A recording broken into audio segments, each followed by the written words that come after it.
Olá, amigos, boa noite. Graça e paz da parte do nosso Senhor e Salvador Jesus Cristo. Nesta noite de 5 de abril de 2020, queremos compartilhar mais uma porção reflexiva da santa e poderosa Palavra de Deus.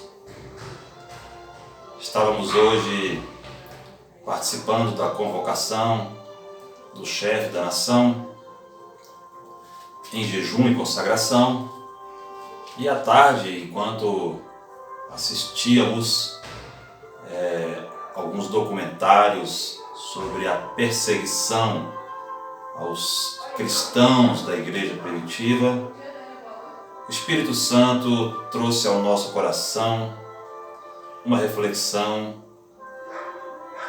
tomando por base a carta de Paulo aos Romanos, no capítulo 8, num versículo que tem um texto muito conhecido da igreja, versículo 28, onde diz assim: e sabemos que todas as coisas contribuem juntamente para o bem daqueles que amam a Deus, daqueles que são chamados por seu decreto. Aleluia, aleluia. Louvado e engrandecido seja o nome do Senhor Jesus. Este texto, irmãos, amigos e amigas, provavelmente era conhecido de todos os que passaram pela perseguição durante a época do século I. E esses que passaram pela perseguição, eles tinham como crivo principal nesta captura permitida pelo Senhor, saber se eles eram ou não eram cristãos de verdade.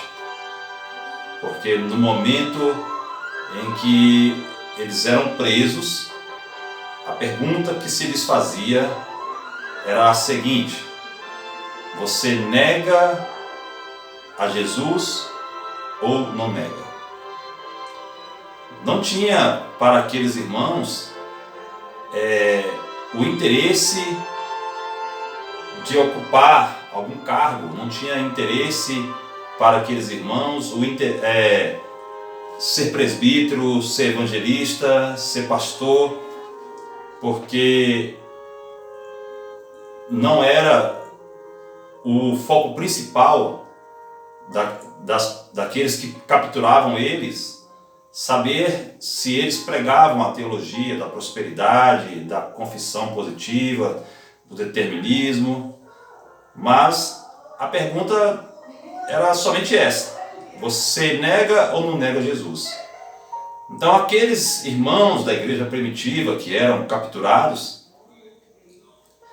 se não negassem a Jesus, eles eram lançados na masmorra, eles eram colocados nas arenas com os leões, eles eram feitos tochas humanas, vivas,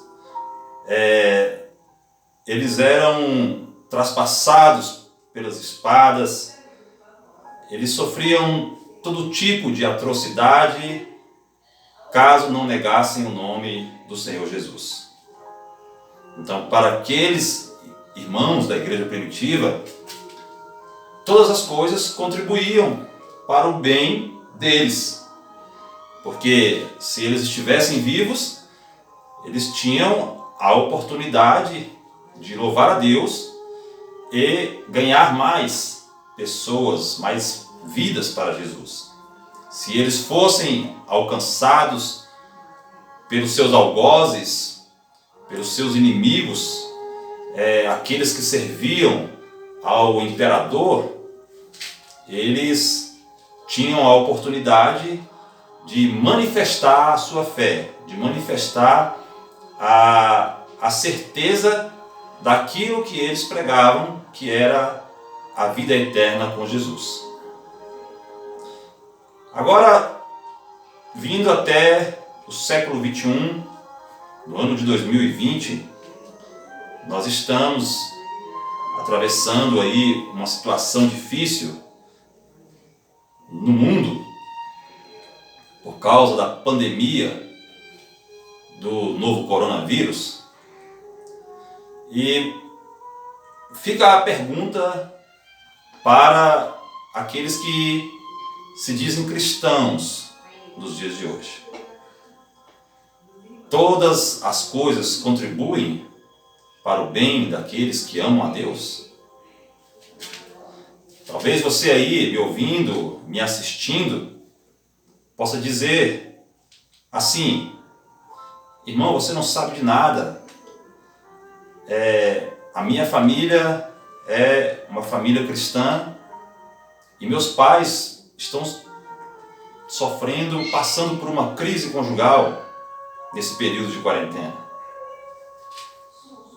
Aí eu digo para você que muito provavelmente Deus precisava tratar alguma coisa no casamento dos seus pais. Então todas as coisas contribuem para o bem daqueles que estão passando por essa crise conjugal.